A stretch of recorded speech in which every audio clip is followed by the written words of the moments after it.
Students, আমরা গত ক্লাসে ভারতের জনসংখ্যা অধ্যায়টি শুরু করেছিলাম বা সেই অধ্যায়ে আমরা ভারতের জনসংখ্যা বৃদ্ধির বিভিন্ন পর্যায় সহ একটা প্রাথমিক ধারণা ভারতের জনসংখ্যার বিষয়ে আমাদের হয়েছিল। আজ আমরা সাস্টেনেবল ডেভেলপমেন্ট বা বহতা উন্নয়ন এবং বহতা উন্নয়নের সাথে বা যেটাকে ধারণযোগ্য উন্নয়ন বলা হয়, সেই ধারণযোগ্য উন্নয়নের সাথে জনসংখ্যার সম্পর্ক এবং ভারতে অসম জনসংখ্যা বন্টন বা আনইকুয়াল ডিস্ট্রিবিউশন অফ পপুলেশনের কারণ এবং ভারতের জনঘনত্বের উপর কোন কোন প্রভাবক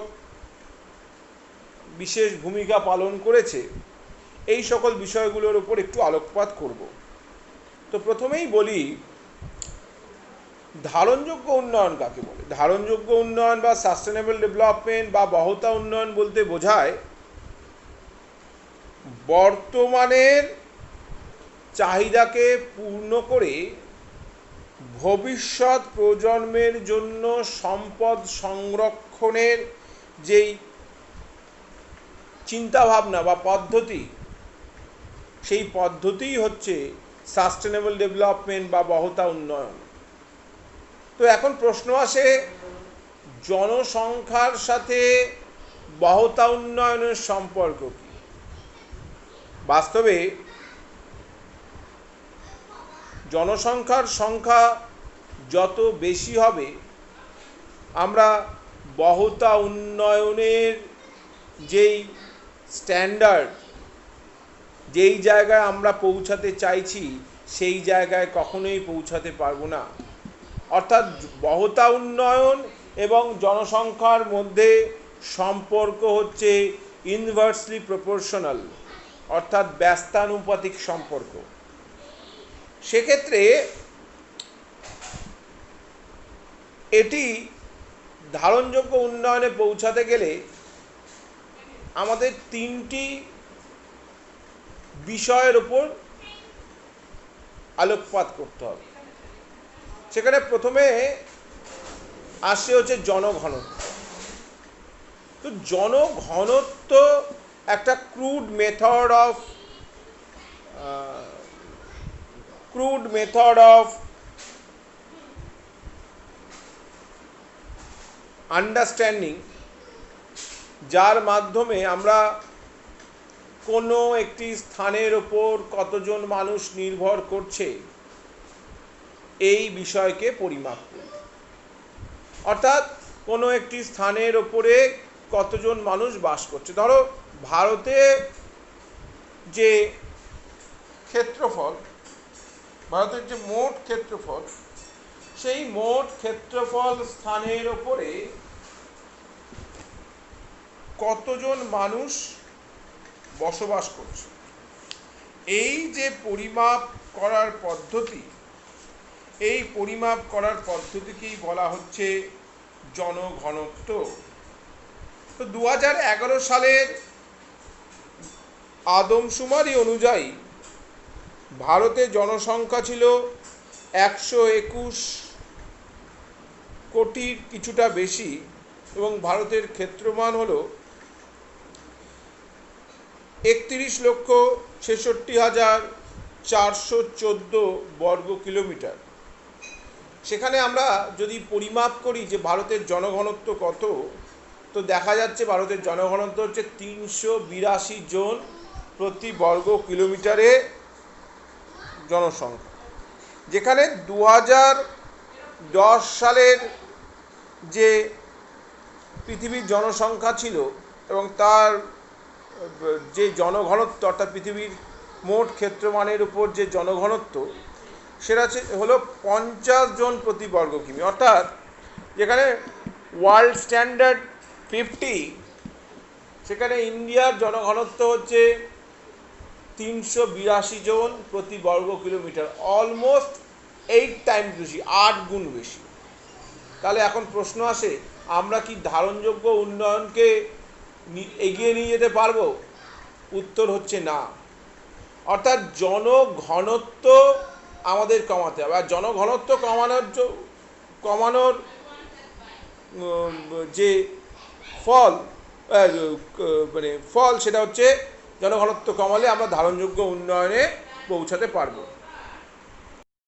তাহলে আমরা প্রথমে জনঘনত্বের সাহায্যে কিভাবে বহতা উন্নয়নকে অ্যাটেইন করতে পারবো, বহতা উন্নয়নে পৌঁছাতে পারবো, সেই ব্যাপারটা একটু ধারণা আমরা বুঝতে পারলাম। এর পরবর্তী ক্ষেত্রে আসছে হচ্ছে মানুষ জমি অনুপাত, ম্যান ল্যান্ড রেশিও। এটাও একটা কোয়ান্টিটেটিভ মেথড বা পরিসংখ্যানগত সূচক, যার মাধ্যমে আমরা বহতা উন্নয়নে আমরা পৌঁছাতে পারছি কিনা সেটাও আমরা বুঝতে পারি। তো what is man land ratio? Man land ratio হচ্ছে বা মানুষ জমি অনুপাত হচ্ছে কোনো একটি স্থানে বসবাসকারী জনসংখ্যা এবং সেই স্থানে যে সকল মানুষরা থাকছে সেই মানুষরা কতটা পরিমাণ কার্যকরী জমিকে পাচ্ছে, অর্থাৎ ইফেক্টিভ ল্যান্ড, তার মধ্যে রেশিও। আরেকবার বলছি যে জনসংখ্যা এবং কার্যকরী জমির অনুপাত। তো কার্যকরী জমি কাকে বলে? কোনো একটি স্থানে যেই জমিটা বেসিক্যালি সম্পদ উৎপাদনের ক্ষেত্রে ব্যবহৃত হচ্ছে, যেমন কৃষিক্ষেত্রে ব্যবহৃত হচ্ছে, যেমন শিল্পের জন্য ব্যবহৃত হচ্ছে, বা আমরা খনি থেকে সম্পদ আহরণ করতে পারছি, আমরা মাছ চাষ করতে পারছি, আমরা কোনো জায়গায় বসত বাড়ি নির্মাণ করছি, কোনো জায়গায় আমরা বাগান তৈরি করছি, কোনো জায়গায় রাস্তাঘাট তৈরি করছি, কোনো জায়গায় মার্কেট প্লেস তৈরি করছি, কোনো জায়গায় আবার খেলার মাঠ তৈরি করছি, কোনো জায়গায় হাসপাতাল তৈরি করছি। তো প্রত্যেকটা ক্ষেত্রেই আমরা সেই জমিটার কার্যকারিতাকে আমরা পাচ্ছি, সেটা ইন টার্মস অফ ক্যাশ, বা অর্থাৎ সেখানে আমরা টাকা পয়সা আমরা সেখান থেকে চাষ করে হয়তো পয়সা করে ইনকাম করছি, অথবা তার যে খেলার মাঠে আমরা নিজেরা খেলাধুলা করে আমাদের স্বাস্থ্যকে আমরা ইমপ্রুভ করছি। তো এই যে প্রত্যেকটা ক্ষেত্রে যে জমির যে কার্যকরী একটা ভূমিকা আছে, সেই কার্যকরী জমিকেই বলা হচ্ছে ইফেক্টিভ ল্যান্ড। তো তাহলে বোঝাই যাচ্ছে যে কোনো একটি দেশে সম্পূর্ণ অংশ তো কার্যকরী জমি থাকে না। কিছু জমি যেগুলো থাকে, যেগুলো কোনো কাজেই আসে না, ব্যবহার হয় না, যেগুলো সম্পদ হিসেবে আমরা চিহ্নিতকরণ করতে পারি না। সেক্ষেত্রে ভারতের 2011 সাল অনুযায়ী যে ম্যানল্যান্ড রেশিও ছিল 432.21 জন প্রতি বর্গ কিলোমিটারে, অর্থাৎ জনঘনত্ব থেকে ম্যানল্যান্ড রেশিওর যে ভ্যালুটা সেটা বেশি। তো এক্ষেত্রে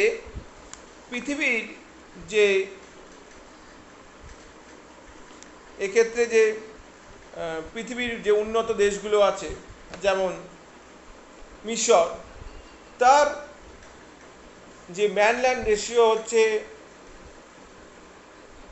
2427 জন প্রতি বর্গ কিলোমিটার। অর্থাৎ মিশরের যে কার্যকরী জমির পরিমাণ কিন্তু অনেকটাই কম, কিন্তু মিশরে জনঘনত্ব সেখানে কিন্তু দেখা যাচ্ছে 83 জন প্রতি বর্গ কিলোমিটার। অর্থাৎ একটা দেশের স্বল্প পরিমাণ জমি আছে এবং সেটাকে তারা অনেক বেশি কার্যকরীভাবে ব্যবহার করছে, ফলে দেশের মানুষজনকে তারা এগিয়ে নিয়ে যেতে পারছে। তো এখান থেকে একটা প্রশ্ন আসে যে আমরা কি জমির পরিমাণকে যদি আমরা বাড়াই, অর্থাৎ কার্যকরী জমির পরিমাণকে বাড়াই, তাহলে কি বহতা উন্নয়নে যেতে পারবো? অবশ্যই যেতে পারবো। অবশ্যই কার্যকরী জমির পরিমাণ যত বাড়াবো তত বহতা উন্নয়নের দিকে যেতে পারবো। প্রকৃতপক্ষে ম্যাক্সিমাম জায়গায় যদি আমরা যে জমিটা ব্যবহার হয়, তাহলে সেখানে জমির গুণগত মান কিন্তু ভালো থাকবে, অর্থাৎ পরবর্তী প্রজন্মের জন্য জমিটাকে আমরা ভালো অবস্থায় তাদের কাছে রেখে যেতে পারবো। শুধুমাত্র বহতা উন্নয়ন সম্পদের ক্ষেত্রে ব্যবহার, সম্পদ তো সব কিছুই। সম্পদ যেমন একদিকে খনি থেকে যে প্রাপ্ত সম্পদ সেগুলো, ঠিক জলসম্পদও সম্পদ, আবার ঠিক কৃষি জমি সেটাও সম্পদ।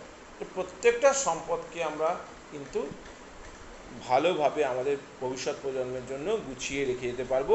এটাই হচ্ছে বহতা উন্নয়ন। তো সেক্ষেত্রে ভারতে ধারণযোগ্য উন্নয়ন পরিমাপ করার ক্ষেত্রে আমরা দুটি বিষয়ের উপরে জোর দিলাম। প্রথমত হচ্ছে জনঘনত্ব, দ্বিতীয় হচ্ছে মানুষ জমি অনুপাত, তৃতীয় কাম্য জনসংখ্যা। কাম্য জনসংখ্যা কি? একটি দেশে যে পরিমাণ সম্পদ আছে সেই পরিমাণ সম্পদ ব্যবহারের মাধ্যমে সর্বোপরি যতজন মানুষকে সর্বোন্নতভাবে রাখা যায়, তাদের সমস্ত চাহিদা পূরণ করা সম্ভব হয়, সেই জনসংখ্যাকেই বলা হচ্ছে কাম্য জনসংখ্যা। অর্থাৎ আমি যদি খুব একটা এক্সাম্পল দিয়ে বলি যে আমার বাড়িতে 4 জন মানুষ আছে, 4 জন মানুষের জন্য আমার মাসে 10,000 টাকা হলে যথেষ্ট। সেক্ষেত্রে যদি আমার কাছে 15,000 টাকা থাকে, তাহলে আমার বাড়িতে কিন্তু জনসংখ্যা যে আমার যে এখানে টাকাটা হচ্ছে সম্পদ, এই সম্পদটা আসছে, সেই সম্পদের সাপেক্ষে আমাদের জনসংখ্যা কিন্তু কম। সেখানে বলা হচ্ছে জনস্বল্পতা। এখন যদি বাড়িতে 6 জন মানুষ থাকে, তখন দেখা যাচ্ছে যে হ্যাঁ, এবার 15,000 টাকা আমার আসছে, কিন্তু এবং 6 জন মানুষ আছে, তারা সবাই খুব ইকুয়ালি ভালোভাবে সুস্থভাবে আছে। কিন্তু যেই 6 জনের মানুষের জায়গায় 7 জন মানুষ হয়ে গেল, সেক্ষেত্রে কিন্তু প্রত্যেকে তার লাইফস্টাইলে সামান্য হলেও কম্প্রোমাইজ করতে হচ্ছে। তাহলে যখন 6 জন মানুষ ছিল, সেই পর্যায়কে কাম্য জনসংখ্যা বলা হচ্ছে। আর যখন 7 জন 8 জন বা 9 জন মানুষ হয়ে গেল ওই 15,000 টাকার এগেনস্টে, তখন কিন্তু সেটা হয়ে গেল জনকীর্ণতা। তাহলে আমি কাম্য জনসংখ্যার আগের অবস্থাকে আমি বলতে পারি জনস্বল্পতা, এবং কাম্য জনসংখ্যার পরবর্তী পর্যায়ে যখন জনসংখ্যা বেড়ে যায়, তখন তাকে বলা হচ্ছে জনাকীর্ণতা। তো এই ব্যাপারটি অবশ্যই গুণগত বিচার। প্রত্যেকটির দেশের কাম্য জনসংখ্যার মাপকাঠি একই রকম হয় না। তো উন্নত দেশগুলোতে কাম্য জনসংখ্যার স্ট্যান্ডার্ড অনেক বেশি হয়, আর আমাদের মতো যারা একটু পিছিয়ে আছি আমরা, সে সকল দেশে কাম্য জনসংখ্যার স্ট্যান্ডার্ডটা অবশ্যই কম হয়। সেক্ষেত্রে দেখা যাচ্ছে ভারতের একটি হিউজ নাম্বার অফ পপুলেশন, তারা কিন্তু সেই কাম্য জনসংখ্যার অবস্থায় নেই। তো জনসংখ্যা পরিমাপ ক্ষেত্রে বা জনসংখ্যা বিষয় গবেষণার ক্ষেত্রে জনঘনত্ব, মানুষ জমি অনুপাত এবং কাম্য জনসংখ্যা, এই 3টি বিষয়ের গুরুত্ব অপরিসীম। আশা করি আমি তোমাদেরকে ধারণযোগ্য উন্নয়ন এবং ধারণযোগ্য উন্নয়নের সাথে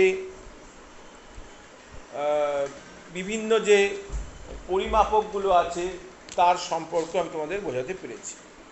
তো ভারতে ধারণযোগ্য উন্নয়নের বৈশিষ্ট্য যদি আমরা বলি, তো সেগুলো কীরকম হবে? এটি একটি ধারাবাহিক পদ্ধতি, এটি সমতা ও ন্যায়পরায়ণতার উপরে প্রতিষ্ঠিত, সম্পদকে সুষ্ঠুভাবে ব্যবহার করে মানুষের সুখ শান্তি বজায় রাখা এবং পরিবেশের ক্ষতি না করা। তো অনেক সময় আমরা দেখতে পাচ্ছি যে আমার কাছে বা আমাদের কাছে, যাদের কাছে হয়তো একটু বেশি এই সম্পদ আছে, হয়তো তারা সম্পদের আমরা মিসইউজ করছি। দেখা যাচ্ছে যে ভারতে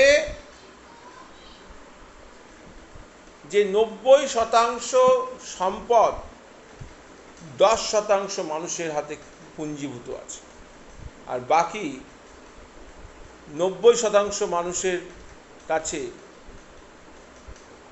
10% সম্পদ আছে। আরেকবার বলছি, ভারতে 10% মানুষের হাতে 90% সম্পদ, আর 90% মানুষের হাতে 10% সম্পদ কেন্দ্রীভূত আছে। তো সেক্ষেত্রে যাদের হাতে কাছে বেশি সম্পদ আছে তারা কিন্তু সেই সম্পদের মিস ইউজ করছে। আমাদের বাড়িতে হয়তো ডিরেক্ট কলে জল আসে, আমরা টাইম টু টাইম বালতিটাকে হয়তো ভরতে হবে বলে আমরা কলটা খুলে রেখে দিই, যাতে সবসময় বালতিটা ভরে থাকে, আমি যখন ওয়াশরুমে যাব সেখানে যেন সবসময় জল পাই। এই যে জলের মিসইউজ, এর ক্ষেত্রে কী হচ্ছে? জলগুলো পড়ে নষ্ট হচ্ছে, বহু জল, কিন্তু আমরা জলের মিসইউজ করছি। তো সেই যে সম্পদ যে পরবর্তী প্রজন্মের জন্য আমরা রেখে যেতে পারছি না। তো আমাদের প্রথমেই আমাদের সেই কথা মাথায় রাখতে হবে যে আমরা যেন ন্যূনতম সম্পদ ব্যবহার করার মাধ্যমে আমরা পরবর্তী প্রজন্মের জন্য সম্পদ রেখে যেতে পারি। যেমন ধরো আজকে দিনে দাঁড়িয়ে প্রচুর মানুষের কাছে কিন্তু সম্পদ আছে। আমরা এখন এই ইউটিউবে আমরা পড়াশোনা করছি, সেখানে প্রত্যেক মানুষের কাছে প্রচুর সম্পদ আছে, কিন্তু আমরা কোনো ওই সম্পদকে ব্যবহার করতে পারছি না। আমি খুব ছোট ছোট এক্সাম্পল দিই। আমাদের যে বাড়িতে হয়তো আমাদের পুজোর প্রচুর কেনাকাটি করা হয়েছে, কিন্তু আমরা সেগুলোকে পুজোতে পরে বেরোতে পারবো? মনে হয় না, কারণ বেরোলে একটা সংক্রামিত হওয়ার একটা প্রবণতা থেকে যাচ্ছে। আমাদের কাছে হয়তো ব্যাংকে হয়তো টাকা পয়সা আছে, কিন্তু আমরা কোনো জায়গায় ঘুরতে যেতে পারছি না, কারণ সে সংক্রামিত হওয়ার চান্স আছে। আমরা কেন এই পর্যায়ে এসে পৌঁছালাম? তার কারণ হচ্ছে জনসংখ্যাটা বাড়িয়েছি, আমরা সম্পদের মিস ইউজ করেছি, সেই জন্য আজকে এই অবস্থায় এসে পড়েছি। ফলে আমরা যদি সম্পদকে সঠিকভাবে ব্যবহার করি, সম্পদকে আমরা যদি পর্যাপ্ত পরিমাণে ব্যবহার করি, সম্পদকে ভবিষ্যৎ প্রজন্মের জন্য রেখে যাই, তাহলে পরিবেশের কোয়ালিটি ভালো থাকবে এবং ভবিষ্যৎ প্রজন্মও কিন্তু সেই সম্পদের উপর বেঁচে থাকতে পারবে। তো ভারতে গ্রহণযোগ্য পদক্ষেপগুলো কী কী? 1, জনসংখ্যা বৃদ্ধি বন্ধ করা এবং শূন্য স্তরে নামিয়ে আনা, অর্থাৎ বার্থ রেট এবং ডেথ রেটের যে রেশিও সেটা যেন একই হয়, কিন্তু সেটা বিভিন্ন কারণে আমরা করে উঠতে পারছি না। জনগণের মধ্যে স্বাস্থ্য সচেতনতা বৃদ্ধি করা, বায়ু, জল ও মাটি দূষণ সমস্যার প্রতিকার করা, পুনর্নবীকরণযোগ্য শক্তি উৎপাদন ব্যবস্থা গড়ে তোলা, জীববৈচিত্র্য সংরক্ষণ করা, সমস্ত বর্জ্য পদার্থ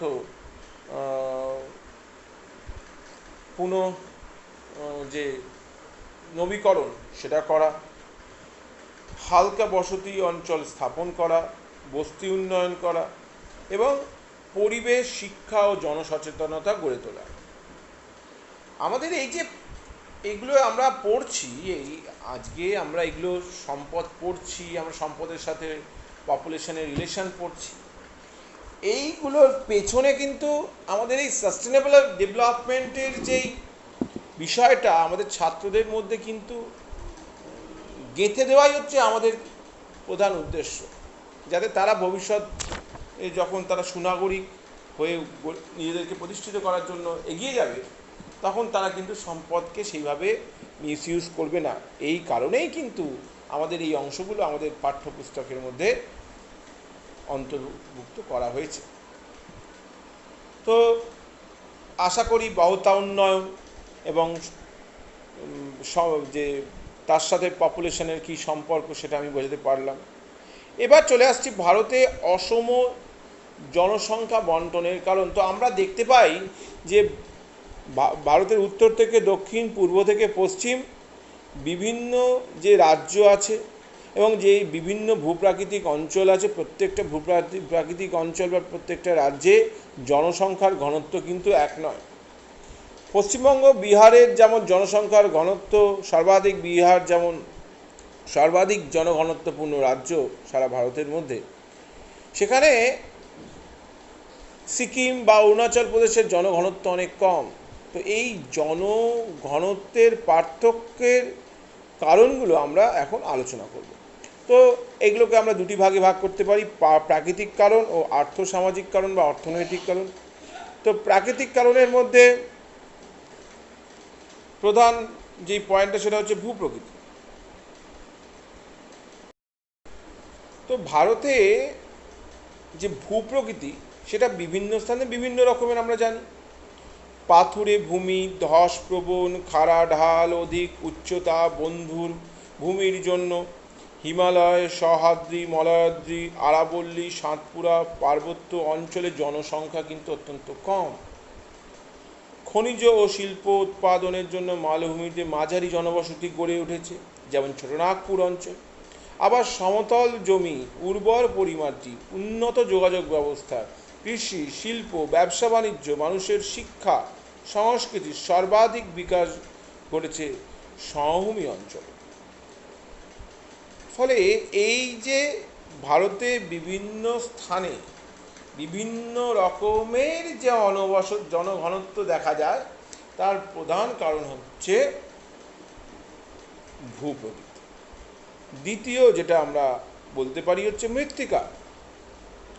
পলি, দোআঁশ, কৃষ্ণ মৃত্তিকার উর্বরতার জন্য কৃষি সমৃদ্ধ অঞ্চল কিন্তু জনঘনত্বপূর্ণ। যেমন সিন্ধু গঙ্গার পলিমাটি, দাক্ষিণাত্যে রেগুর মাটি অঞ্চলে কিন্তু জনঘনত্ব যথেষ্ট বেশি। আবার ছোটনাগপুর মালভূমিতে ল্যাটেরাইট, হিমালয়ের পর্বতল, রাজস্থানের সিরোজেম মাটি অঞ্চলে জনসংখ্যা কিন্তু অনেকটাই কম। জলের প্রাপ্যতাও জনঘনত্বের অন্যতম কারণ। পানীয়, সেচ, শিল্প কাজে জলের উৎস যেমন নদী, হ্রদ, পুকুর, খাল, ভৌম জলের বিভিন্ন যেখানে যাকে বলি আমরা প্রস্রবণ, এই সকল স্থানের উপর ভিত্তি করে কিন্তু জনসংখ্যার আধিক্য ঘটেছে, সুবৃহৎ মহানগর তৈরি হয়েছে, যথা দিল্লি, কলকাতা। মরুভূমি অঞ্চলে জলের অভাব অনেকটাই বেশি, ফলে থর মরুভূমি অঞ্চলে জনসংখ্যার ঘনত্ব অনেকটাই কম। জলবায়ু, আমরা সবসময় মনোরম জলবায়ুতে থাকতে পছন্দ করি, তাই উচ্চ পার্বত্য অঞ্চলে অসহনীয় শৈত্যের জন্য জনসংখ্যা যথেষ্ট কম, যেমন হিমালয় পার্বত্য অঞ্চল। আবার উষ্ণ আর্দ্র মৌসুমী জলবায়ু অঞ্চলে নিবিড় প্রথায় চাষ, পরিবহন, শিল্প, ব্যবসা বাণিজ্য ইত্যাদিতে উন্নতি থাকায় এখানে জনঘনত্ব যথেষ্ট বেশি। উত্তরের সমভূমি, উষ্ণ শুষ্ক মরু অঞ্চলে বৃষ্টি ও পানীয় জলের অভাব থাকায়, সেখানে উষ্ণতা চরম থাকায় সেখানে জনঘনত্ব যথেষ্ট কম, থর মরুভূমি। আবার উপদ্বীপীয় অবস্থানের সামুদ্রিক জলবায়ুতে সমভাবাপন্ন বা মৃদুভাবাপন্ন জলবায়ু থাকায় পশ্চিমঘাট ও পূর্বঘাট এর যে বা পশ্চিম উপকূল এবং পূর্ব উপকূল অঞ্চলে জনাধিক্য লক্ষ্য করা যায়, যেই অঞ্চলটি মূলত স্বাস্থ্যের জন্য ভালো। তাছাড়া বনভূমিও অন্যতম প্রতিবন্ধক। আমরা ঘন দুর্গম অরণ্য অঞ্চলে আমরা কিন্তু জনবসতি বিশেষ পাই না, যেমন উত্তরের পার্বত্য অঞ্চল বা আন্দামান নিকোবর দ্বীপপুঞ্জের জনসংখ্যা কিন্তু যথেষ্ট কম। তো এই গেল প্রাকৃতিক কারণের মধ্যে। আমি আরেকবার বলছি প্রাকৃতিক কারণগুলো কী কী। 1, ভূপ্রকৃতি। 2, মৃত্তিকা। 3, জলের প্রাপ্যতা। 4, জলবায়ু। 5, বনভূমি। এখন আসছি আমরা অর্থনৈতিক কারণ। অর্থনৈতিক কারণের মধ্যে আছে হচ্ছে কৃষি। যে সকল অঞ্চলে কৃষি বেশি হয়, মৃত্তিকা উর্বর, যেমন সিন্ধু গাঙ্গেয় সমভূমি, গোদাবরী, কৃষ্ণা, কাবেরী উপত্যকা। উপকূলীয় সমভূমিতে উর্বর বিস্তৃত কৃষিক্ষেত্রে বছরে 2 থেকে 3 বার খাদ্যশস্য চাষ হয়। ফলে উত্তর পূর্বাঞ্চল, নীলগিরি, সহ্যাদ্রি অঞ্চলে বাগিচা চাষ ঘনভাবে হয়ে থাকে এবং জনঘনত্ব যথেষ্ট বেশি। শিল্প, বিভিন্ন শিল্পাঞ্চলে জীবিকার সুবিধা, উন্নত যোগাযোগ ব্যবস্থার জন্য পরিব্রাজনের মাধ্যমে জনবহুল শহর ও নগরে এই ধরনের শিল্পকেন্দ্রগুলো বর্তমানে অবস্থিত, যেমন হুগলি, দুর্গাপুর, আসানসোল, মুম্বাই, পুনে, গুজরাট, ছোটনাগপুর, লখনৌ, কানপুর, বেঙ্গালুরু শিল্পাঞ্চল। ব্যবসা বাণিজ্য অন্যতম জনঘনত্বের কারণ। বিভিন্ন পণ্যের খুচরো পাইকারি বেচাকেনা, আভ্যন্তরীণ ও বৈদেশিক লেনদেন, প্রচুর কর্মসংস্থানের সুযোগ বৃদ্ধি করেছে এই সকল অঞ্চলে। ফলে কলকাতা, মুম্বাই এই সকল অঞ্চলে কিন্তু জনঘনত্ব এই ব্যবসা বাণিজ্যের কারণে বৃদ্ধি পেয়েছে। যে সকল জায়গায় পরিবহন ব্যবস্থা উন্নত, সে সকল জায়গাতেও জনঘনত্ব অঞ্চল গড়ে উঠেছে। এবং খনিজ দ্রব্য যে সকল অঞ্চলে বেশি, সেই সকল জায়গাতেও জনঘনত্ব বা জনসংখ্যা বিস্তার লাভ করেছে। এছাড়া আমরা সামাজিক ও সাংস্কৃতিক কারণ হিসাবে ধর্ম ও শিক্ষা সংস্কৃতিকে আমরা আমাদের আলোচনায় আনতে পারি। সেখানে ধর্মের ওপর ভিত্তি করে পুরী, মথুরা, বারাণসী, কাশী, মাদুরাই, তিরুপতি, হরিদ্বার, বৈষ্ণোদেবী, আজমের প্রভৃতি শহরগুলো জনঘনত্ব যথেষ্ট বেশি। আবার শিক্ষা ও সংস্কৃতির ওপর ভিত্তি করে নালন্দা, আলিগড়, শান্তিনিকেতন প্রভৃতি যে কেন্দ্রগুলো, সেগুলো কিন্তু বিকাশ লাভ করেছে। তো আমরা দেখতে পেলাম যে কিভাবে ভারতে বিভিন্ন স্থানে অসম জনঘনত্ব লক্ষ্য করা যায় এবং তার কারণগুলি আমরা এতক্ষণ আলোচনা করলাম।